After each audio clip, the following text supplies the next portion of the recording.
Բարև ձեզ սիրելի ունկնդիրներ, փառքասովորում ենք այսօր էլ քնից զարթնեցինք եւ կենթանի ենք, առողջ ենք եւ կարող ենք գալ մեր Փրկչի ոտքերի առջեւ եւ սովորել իր ճշմարտությունը, իր սուրբ գրքից։ Թող Աստված մեզ օրհնի այս րոպեները օրհնի, որպեսզի մենք բացենք մեր միտքը սիրտը իր ճշմարտության առաջ, ընդունենք այն մեր մտքի եւ սրտի մեջ եւ Աստծո շնորհքով իրականացնենք մեր կյանքում Հիսուսի անունով ամեն։ Մենք գիտենք, որ մենք այս երամսյակում ուսումնասիրում ենք մեծ պայքար թեման, պայքար Քրիստոսի եւ Սատանայի միջև, եւ արդեն հասել ենք 12-րդ դասին, որը կոչվում է աշխարհի վերջին իրադարձությունները հիշելու համարն է։ Առակներ 23-23 ճշմարտությունը գնիր եւ մի ծախիր, գնիր նաեւ իմաստությունը, խրատը եւ ըմբռնումը։ Ուրեմն ենթադրենք, որ ձեր որդին ավտոմեքենայով գալիս է տուն, ճանապարհին է եւ դուք անհանգիստ հետևում եք եղանակին եւ տեսնում եք, որ եղանակը սկսում է փոխվել դեպի վատը։ Քամի է բարձրանում, փոթորիկ է եւ այդ փոթորիկը տապալում է ծառերը եւ իմանում եք, որ այդ հիմնական ճանապարհը, որ բերում է դեպի տուն, տապալված ծառերը փակել են եւ անհանգստանում եք, բայց հարևանից լսում եք, որ կա մի ուրիշ ճանապարհ, որ կարելի է շրջանցելով գալ տուն եւ անմիջապես արագ գրում եք ձեր որդուն, չնայած կապը վատն է, բայց գրում եք, որ մանրամասը ձևով գրում եք, թե ոնց անի, որ ինքը հասնի տուն այդ շրջանցող ճանապարհով։ Ուրեմն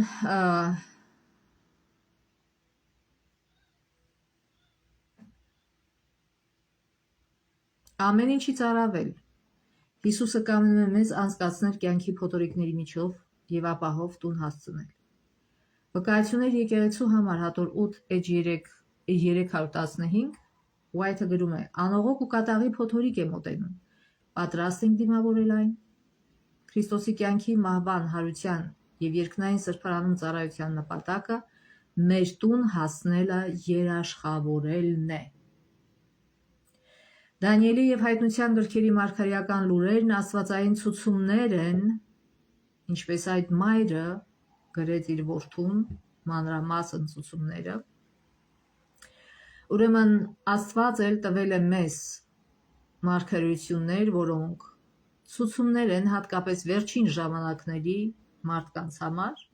որոնք կօգնեն հաղթարելու այս ցուցումները, այս մարգարեությունները կօգնեն հաղթարել մեզ կյանքի փոթորիկները, որպեսզի մի օր կարողանանք զգալ սիրող Փրկչի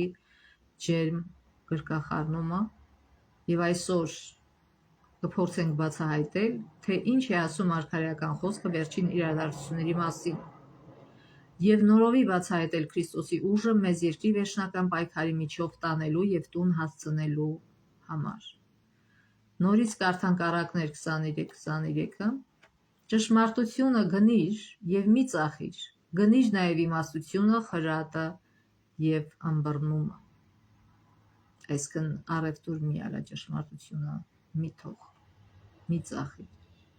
Հովհաննես 8:32 կճանաչեք ճշմարտությունը եւ ճշմարտությունը կազատի ձեզ։ Եվ Հովհաննես 17:17 սրբացրու նրանց քո ճշմարտությամբ, քո խոսքը ճշմարտություն է։ Դարերի ընթացքում մեծ պայքարը եղել եւ մնում է ճշմարտության ու ստի միջև պայքար։ Սատանան ստախոս է եւ կեղծիքի հայրը, ինչպես ասում է Հովհաննես 8:44 համարը,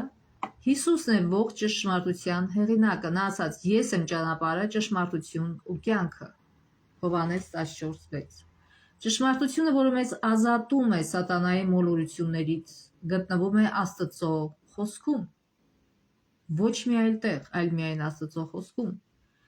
Եթե ուզում ենք ազատվել սատանայի մոլորությունից, ուրեմն բացենք Աստծո խոսքը եւ կարդանք։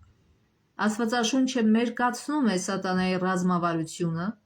եւ բացահայտում Աստծո ծրագրերը։ Սուրբ Գիրքը ճրագ է մեր ոտքերի համար, ինչպես ասում է Դավիթը 119 Սաղմոսում 105 համարում։ Սաղմոս 2 գրում է. Սաղմոս 119-130 համարում խոսքերիդ հայտնությունը լույս է տալիս եւ իմաստուն դարձնում պարզամիտներին։ Եվ 160 համարում նույն գլխի ասում է քո խոսքի սկիզբը ճշմարտություն է։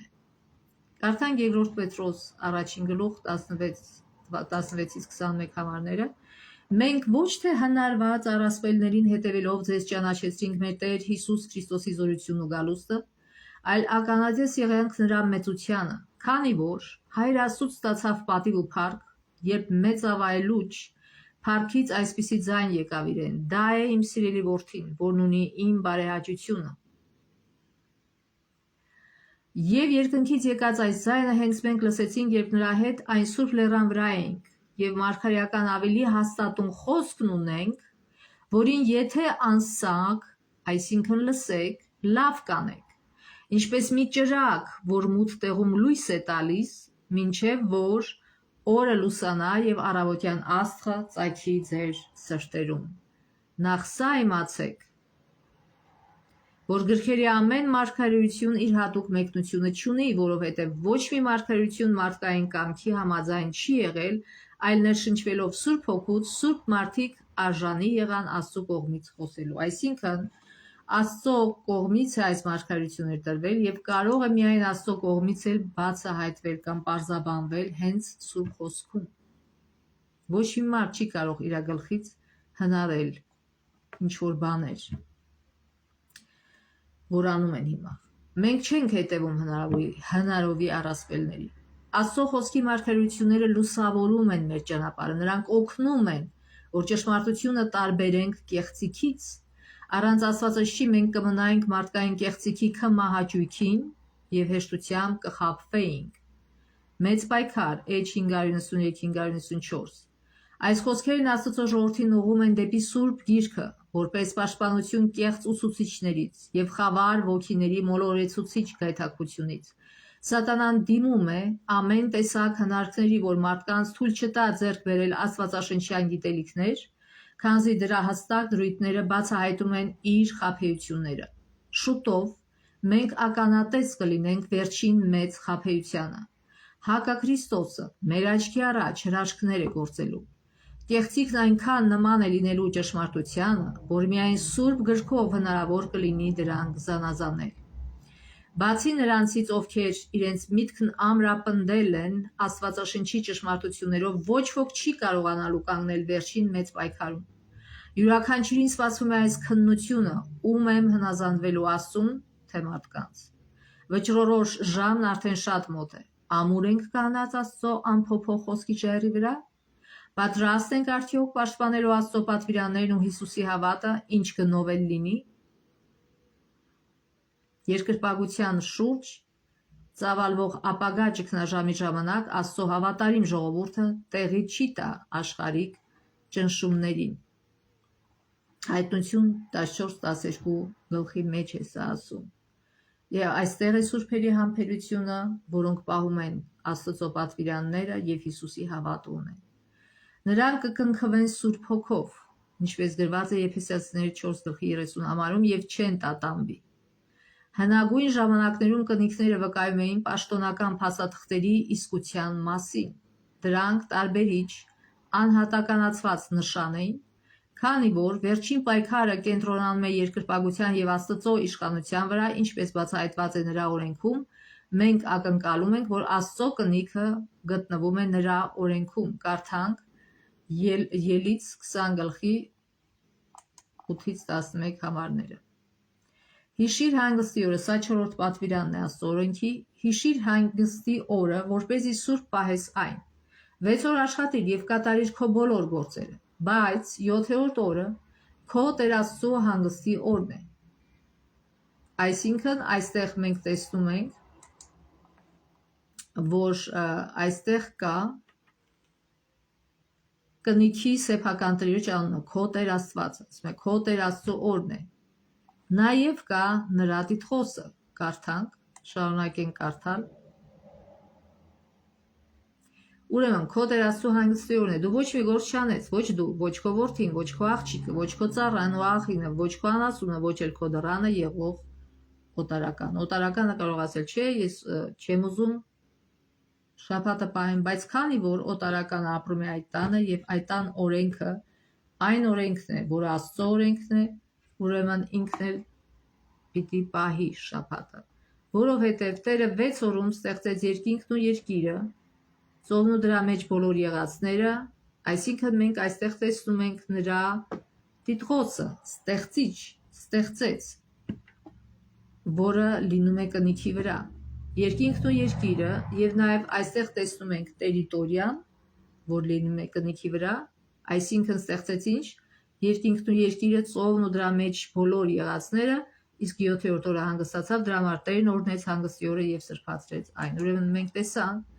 որ կնիքի բոլոր մասերը զետեղված են այս պատվիրանի մեջ։ Եվ Աստվածաշնչում կնիքը երբեմն կոչվում է նշան, կարդանք Հայտնություն 12:17-ը, Հիշապը բարկացավ կնոջ վրա ու գնաց նրա մյուս զավակների դեմ պատրաստվելու, որոնք պահում են Աստծո պատվիրանները եւ ունեն Հիսուսի վկայությունը։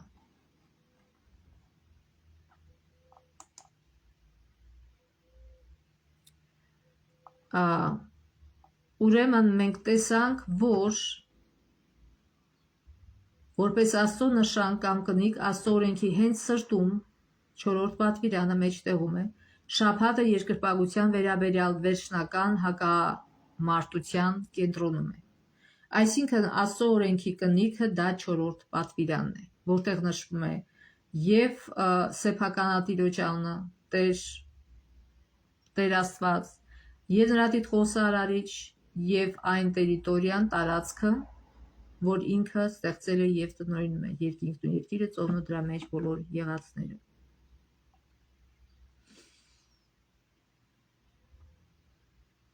Հիմա համեմատենք սրանք Հայտնություն 7:1-2 համարով եւ Հայտնություն գլխի, ուրեմն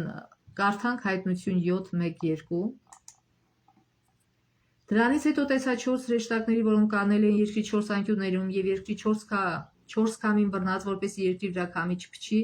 ոչ էլ ծովի վրա, ոչ էլ մի ծառի վրա։ Տեսա նաեւ մեկ այլ հրեշտակի, որ բարձրանում էր արևելքից ու կենդանի Աստծո կնիքն ուներ,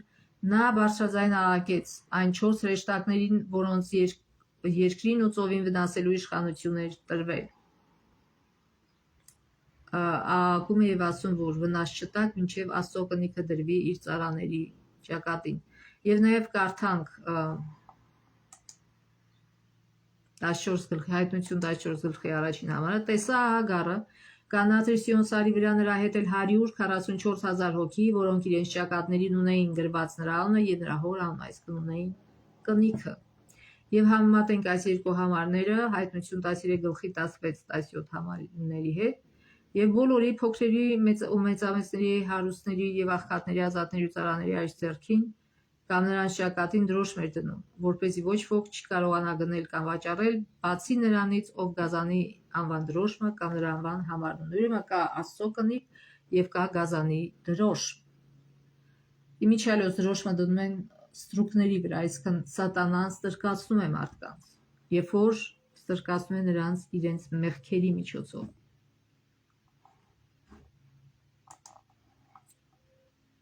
Աստծո կնիքը դրվում է ճակատին։ Ճակատը մտքի խորհրդանիշն է եւ ներկայացնում է գիտակցված որոշում։ Գազանի դրոշմը դրվում է կամ ճակատին կամ ձեռքին, ինչը ցույց է տալիս, որ մարդիկ ինտելեկտուալ առումով, այսինքն բանականությամբ համոզված են, այսինքն գիտակցաբար հետևում են սատանային եւ դեմ են գնում Աստծուն, նրանք այդ դրոշմը կստանան իրենց ճակատին եւ ինքնական ընտրում են սատանայի ստերը։ Մեկ այլ տարբերակում նրանք համակերպվում են կեղծ երկրպագության, այսինքն գիտեն, որ դա կեղծ երկրպագության է, բայց որպեսզի խուսափեն սպանվելուց, պատժվելուց, իրանք ստանում են այդ դրոշմը, ստանում են իրենց ձեռքի վրա, այսինքն դա նշանակում է, որ իրենց ուժով են ստիպել ստանալ այդ դրոշմը։ Սատանան ատում է նրանց, ովքեր հնազանդ են Աստծուն։ Մեծ պայքարը հասնում է գագաթնակետին, երբ վիշապը, սատանան, պատերազմ է մղում հավատացյալ մնացորդի դեմ, որ պահողներն են Աստծո պատվիրանների ու Հիսուսի հավատի, ինչպես գրված Հայտնություն 14:12-ում։ Նրանք հաստատակամ են Քրիստոսի հանդեպ հավատարմության մեջ։ Վերջին օրերին մեծ պայքարը դրամատիկ կերպով կծավալվի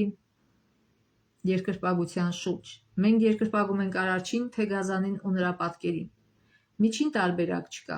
Հայտնություն 14-րդ գլխի առաջին հրեշտակը տղամարդկանց ու կանանց հորդորում է երկրպագել երկինքն ու երկիրը, ծովն ու ջրերի աղբյուրները ստեղծողին։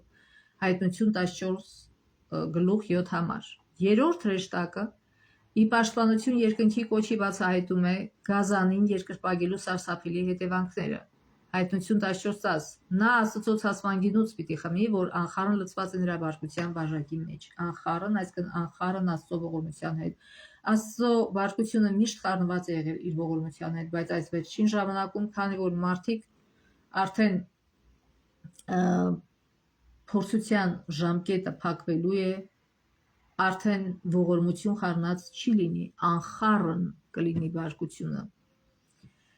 Ի հակադրություն նրանք, ովքեր երկրպագում են Արարչին, նկարագրվում են որպես Աստծո պատվիրանների եւ Հիսուսի հավատի պահողներ։ Հայտնություն 14-12 Արարչագործությունը ճշմարիտ երկրպագության հիմքն է։ Կարդանք Հայտնություն 4:11 Արժանի ես Տեր եւ Աստված մեր, որ ընդունես փառքը, պատիվը եւ զորությունը, որտեղ դու ամեն բան ստեղծեցիր ու քո կամքով եղան եւ ստեղծվեցին։ Որտեղ Աստված մեր Տեր Հիսուս Քրիստոսի միջոցով իրագործեց ամեն բան, ինչպես գրված է Եփեսացիներ 3:11-ում, Սատանան ատում է Արարչին եւ երկրային ուժերի միջոցով շարունակաբար փորձում է փոխել շաբաթը, արարման հիշատակը, ինչպես որ մարգարեցված էր Դանիել 7:25 համարում, եւ Բարձրյալի դեմ խոսքերը խոսելու հալածելու է ամենաբարձրյալի սրբերին եւ մտածելու է ժամանակներն ու օրենքները փոխելու մասին եւ դրանք մի ժամանակ, երկու ժամանակ ու կես ժամանակ նրա ձեռքը պիտի մատնվեն։ Սա արդեն մենք ուսումնասիրել ենք անցած դասերին։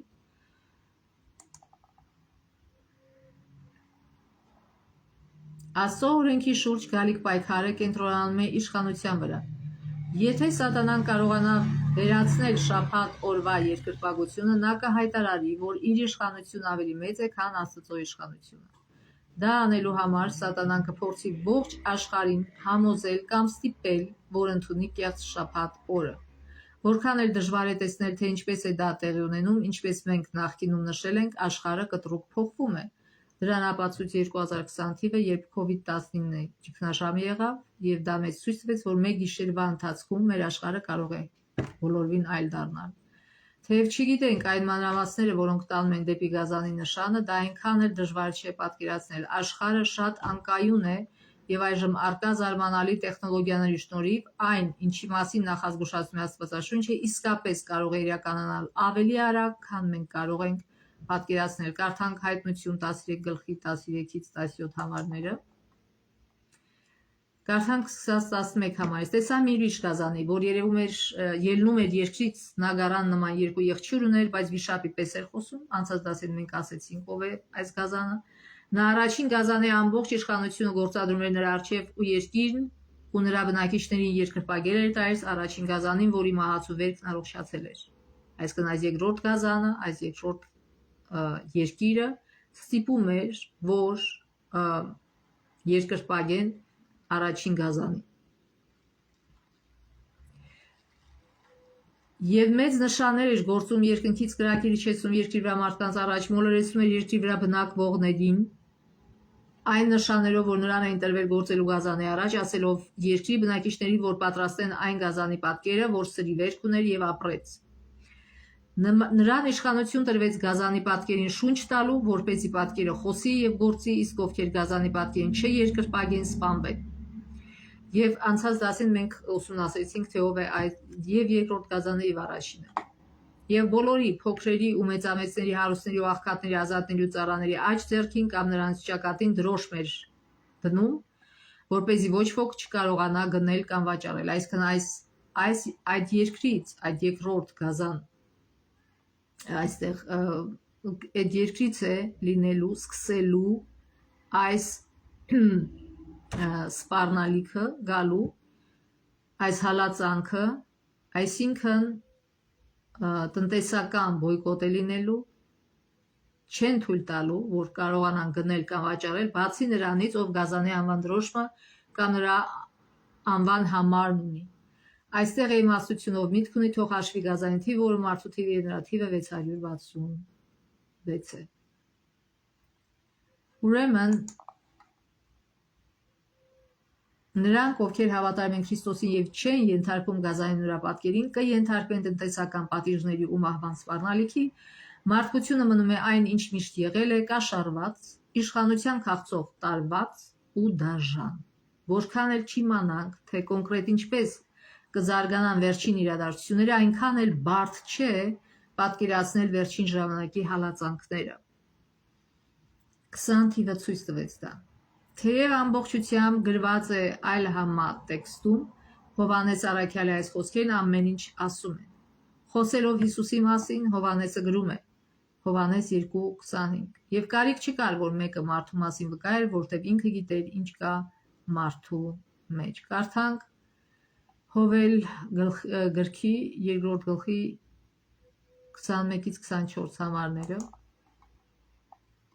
Մի վախեցիր, ով երկիր ցնծայի, ուրախացիր, որտև Տերը մեծ բաներ է արել։ Մի վախեցեք դաշտի կենդանիները, որտև կանաչում են հովիտները, որտև ծառը պտղաբերում է թզենին եւ որտեղ պտղաբերում են իրենց ողջ կարողությամբ։ Ցնծացեք եւ ուրախացեք Տիրոջով ձեր Աստծո, որովհետև արդարորեն ձեզ աշնանային անձրևներ պարգևեց եւ հիմա ձեզ տալիս է առատ տեղումներ աշնանային եւ գարանային անձրև առաջվա պես։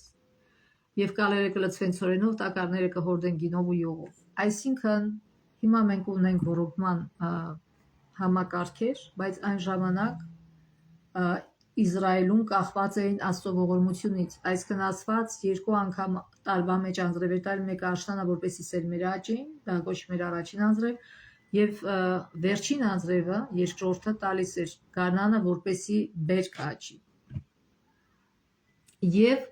այստեղ Աստված ասում է՝ մի վախեցեք, ես ժամանակին կտամ այդ անձրևները եւ դուք կունենաք առատ բերք։ Հիմա սա օգտագործվում է սիմվոլիկ իմաստով հոգևոր գործի համար եւ գործ կառաքելություն մենք տեսնում ենք, որ առաջին անձրևը ստացան, գործ կառաքելոց երկրորդ Սուրբ Հոգու անձրևը, գործ կառաքելոց երկրորդ գլխի առաջին 1-ից 4 համարները եւ Պենտեկոստի օրը բոլորը միասին գտնում էին նույն տեղում, հանկարծ երկնքից սաստիկ համպես մի ձայն հնչեց եւ լսրեց ամբողջ տունը, որտեղ նստած էին, եւ նրանց երևացին բաժանված հրե լեզուներ, որոնք նստեցին նրանցից յուրաքանչյուրի վրա, բոլորը լցվեցին Սուրբ Հոգով, եսեցին ուրիշ լեզուներով խոսել, ինչպես որ նրանց խոսել էր տալիս Հոգին, այսինքն Սուրբ Հոգին։ Ինչ եղավ սրա հետևանքը, սա առաջին անձրևն էր, քրիստոնեությունը նոր էր ստեղծվել, սերմերը նոր էր ցանվելու, եւ Աստված Սուրբ Հոգու անձրևը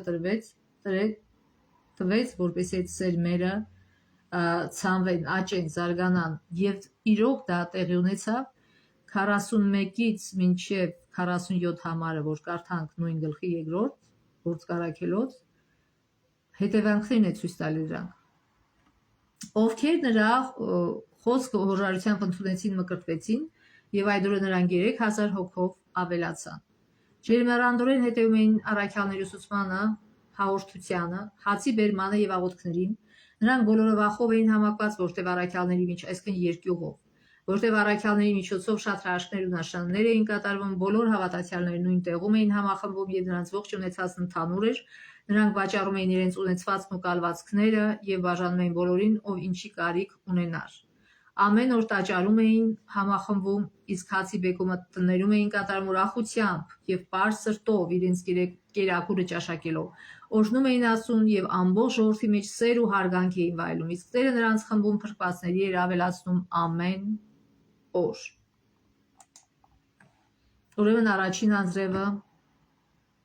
այդ ժամանակ թափվեց Պենտեկոստի օրը, Սուրբ Հոգու հզոր հեղմամբ սկիզբ դրվեց քրիստոնեական եկեղեցու ձևավորմանը, մեկ օրում 3000 հոգի դարձի եկավ, գործ կառաքելոց արձանագրում է Աստծո փոխակերպող շնորհի մեկը մյուսի հետևից գործող հրաշքները։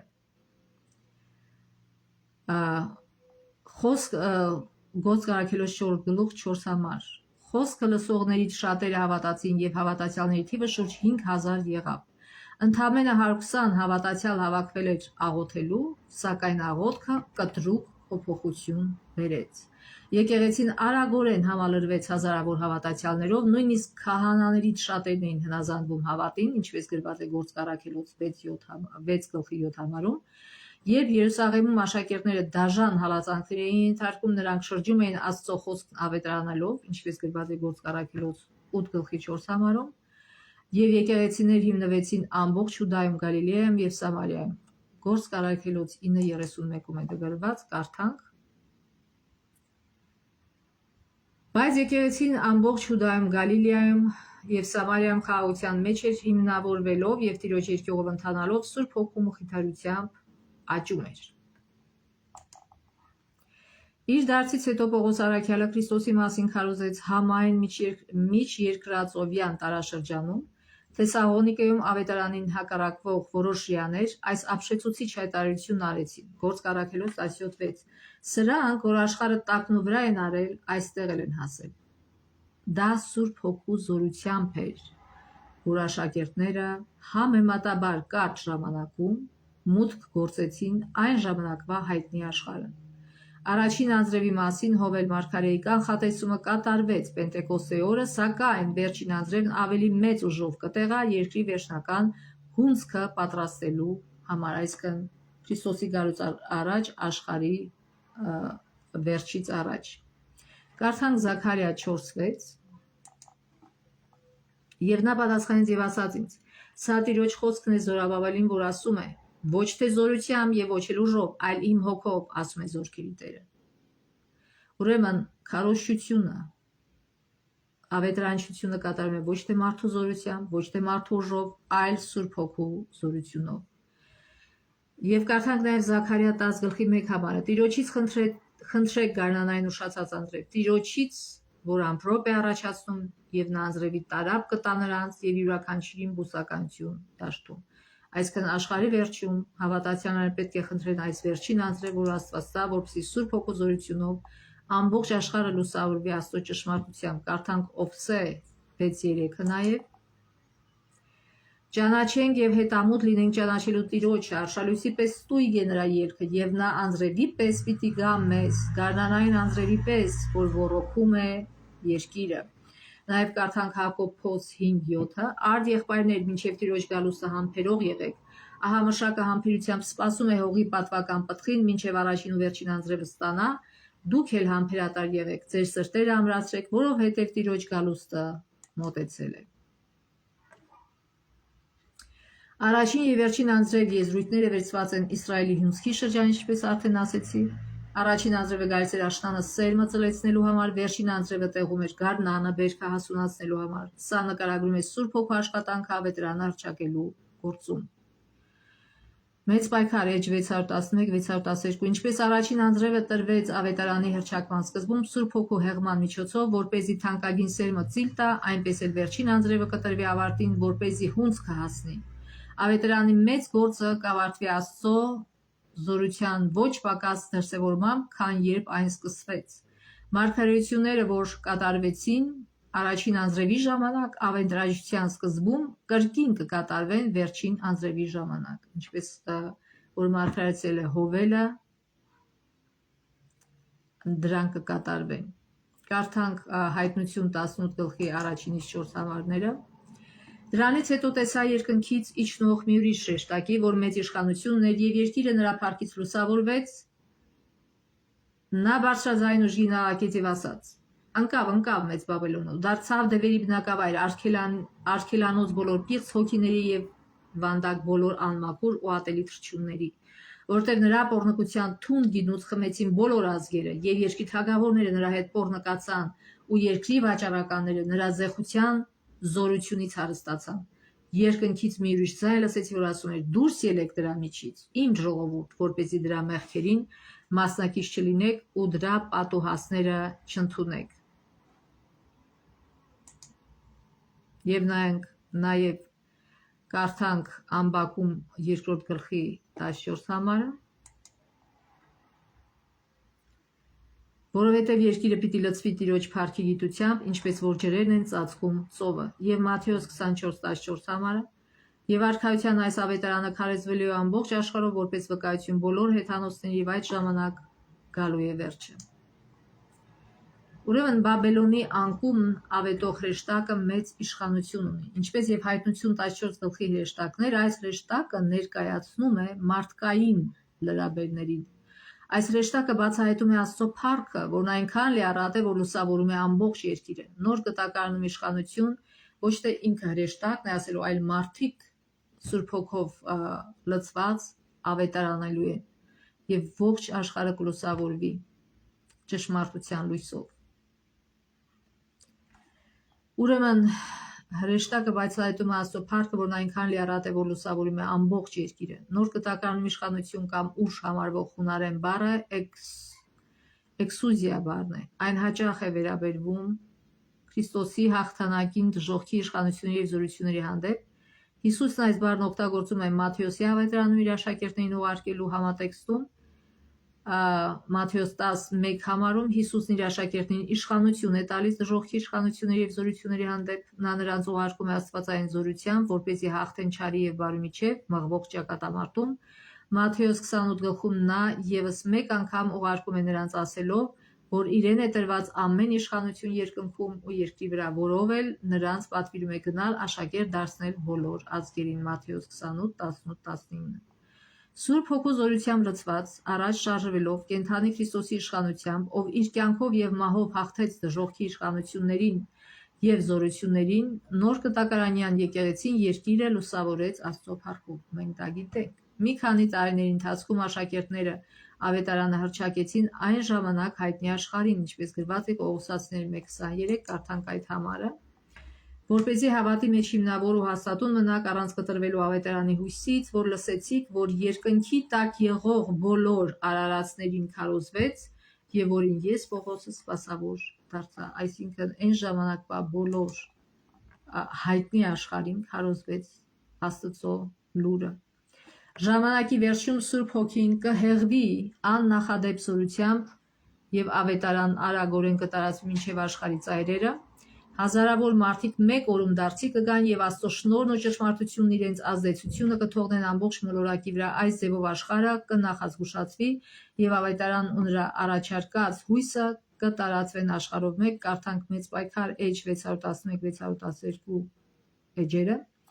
Ավետարանի մեծ գործը կավարտվի Աստծո զորության ոչ պակաս դրսևորմամբ, քան երբ այն սկսվեց։ Մարգարեությունները, որ կատարվեցին առաջին անձրևի ժամանակ ավետարանչության սկզբում, կրկին կկատարվեն վերջին անձրևի ժամանակ։ Աստծո ծառաները, լուսավորված եւ սուրբ նվիրումից փայլող դեմքերով կշտապեն տեղից տեղ հռչակելու երկնային լուրը։ Հազարավոր ձայներ ամբողջ երկրով մեկ կազդարարեն նախազգուշացումը, կկատարվեն հրաշքներ, հիվանդները կբժշկվեն եւ նշաններ ու հրաշքներ կուղեկցեն հավատացյալներին։ Ուրեմն դեռևս 1851 թվականին գալստական ռահվիրանները հայտնություն 13 գլխի 11-17, որ մենք կարդացինք այդ համարների երկրորդ գազանին նույնացնում են Ամերիկայի Միացյալ Նահանգների։ Այն ժամանակ, սակայն, դժվար էր տեսնել, թե ինչպես կարող էր Միացյալ Նահանգները ստիպել ամբողջ աշխարհին երկրպագել առաջին գազանին, ինչպես գրված է հայտնություն 13-12-ում։ Ինչու՞, որովհետև նույնիսկ 1870-ական թվականներին Միացյալ Նահանգների ողջ նավատորմը բաղկացած էր ընդամենը 48 հնացած նավից։ Բայց ապագայում այս երկիրը թափառավ, սառը պատերազմի ավարտից ի վեր ռազմական առումով ոչ մի ուժ չի կարող համեմատվել Միացյալ Նահանգների հետ։ Այսինքն, որպեսզի երկիրը ստիպի ինչ-որ մեկին ինչ-որ բան անել, պետք է ուժեղ երկիր լինի։ Եվ նույնիսկ այն ժամանակ, երբ Միացյալ Նահանգները այդքան ուժեղ չէին, բայց ադվենտիստների ռահվիրանները արդեն ուսումնասիրեցին եւ տեսան, որ դա վերաբերվում է Ամերիկայի Միացյալ Նահանգներին, առավել ևս հիմա, երբ որ մենք տեսնում ենք, թե որքան է ուժեղացել ռազմական առումով Միացյալ Նահանգները։ Ու թեև ամերիկացիները հրաշալի ազատություններ են վայելում դեռ, երբ ժամանակները գնալով դժվարանում են, դժվար չէ նկատել, որ այդ ազատությունները ոտնահարվում են կամ նույնիսկ ամբողջովին խախտվում են, ինչպես եղավ 2020 թվականին։ Սահմանադրությունը խախտվեց։ Շատերը կարծում են, որ հիմա արդեն մենք տեսնում ենք, որ դա տեղի է ունենում։ Կարդանք Մեծ պայքար Էջ 604, Ովքեր կհրաժարվեն հնազանդվել պահելու կեղծ շաբաթը, կենթարկվեն քաղաքացիական պատիժների, վերջապես կհռչակվի, որ նրանք արժանի են մահվան։ Մյուս կողմից, սակայն, Արարչի հանգստյան օրը պարտադրող Աստծո օրենքն է հնազանդություն պահանջում և նրա զայրույթով սպառնում բոլորին, ովքեր խախտում են օրենքի պատվիրանները։ Այսինքն, շատերը վախից, մարդկային պատժի վախից կընդունեն սատանայի դրոշմը և կերկրպագեն կեղծ օրը, բայց նրանք չեն ազատվելու Աստծո ցասումից, այսինքն կուզենան վախից դրդված ազատվել, բայց Աստծո ցասումը ավելի ուժեղ է լինելու, քան թե մարդկային ցասումը։ Երբ փոթորիկը մոտենա, հազարավոր մարդիկ, որ դավանել են, թե հավատում են երրորդ հրեշտակի պատգամին, բայց չեն սրբագործվել ճշմարտությանը հնազանդվելու միջոցով, թողնելու են իրենց դիրքերն, անցնելով անդիմության շարքերը։ Այսինքն հերիք չէ միայն իմանալ ճշմարտությունը։ Մենք պետք է իրագործենք ճշմարտությունը մեր կյանքում, որպեսզի սրբագործվենք։ Եվ եթե չանենք դա, կհայտնվենք Աստծո թշնամիների շարքերում։ Միանալով աշխարհին և ընդունելով նրա ոգին, նրանք սկսել են իրերը տեսնել գրեթե նույն լույսի ներքո, ու երբ գա փորձությունը, նրանք կընտրեն հեշտը մեծամասնության կարծիքը։ Տաղանդավոր ու համակրելի անձնավորություններ, որ մի ժամանակ ցնծացել են ճշմարտությամբ, իրենց ուժերը կսկսեն օգտագործել մարդկանց խաբելու և մոլորեցնելու համար։ Այս բոլորը գրված է Մեծ պայքարի Էջ 600-ում, շարունակենք։ Նրանք իրենց նախկին եղբայրների ամենավոխերին թշնամիները կդառնան։ Երբ շաբաթապահները դատարանների առաջ բերվեն պատասխանելու իրենց հավատի համար, այս ուրացողները սատանայի ամենանվիրյալ գործակալներն են լինելու, որպեսզի զրպարտեն ու մեղադրեն նրանց կեղծ խոսքերով ու վկայություններով նրանց դեմ գրգռելով իշխանավորներին։ Ինչպես տեղի ունեցավ Հիսուսի հետ, նրանք կեղծ ձևով զրպարտեցին և դատապարտեցին, նույնը տեղի կունենա ճշմարիտ հավատացյալների հետ։ Աստված միասին է, որ մենք միայն լսողը լինենք Աստծո խոսքի, այլ ոչ թե կատարողը, որտեղ եթե չկատարենք, այլ ուղղակի իմանանք, ուղղակի իմանալը ճշմարտության չի փրկում, եւ եթե մենք չիրագործենք մեր կյանքում, չսրբագործվենք, վերջի վերջո մենք հայտնվելու ենք սատանայի թշնամիների շարքերում եւ գործելու ենք նրանց դեմ, ովքեր իրոք հնազանդվում են Աստծուն։ Աստված միասին է դա պատահի մեզ հետ։ Թող Աստված օրհնի մեր հետագա ժամերը, հետագա օրերը, այս բոլոր շաբաթվա, որպեսզի մենք Աստծո օգնությամբ, նրա շնորհքով իրագործենք այն, ինչ որ սորեցինք մեր կյանքում, որպեսզի ոչ միայն ճշմարտությունը լսող լինենք կամ իմացող լինենք, այլ նաև կատարող, որպեսզի սրբագործվենք ճշմարտության։ Թող Աստված մեզ օգնի։ Մինչև հաջորդ շաբաթ Աստծո ողորմությամբ։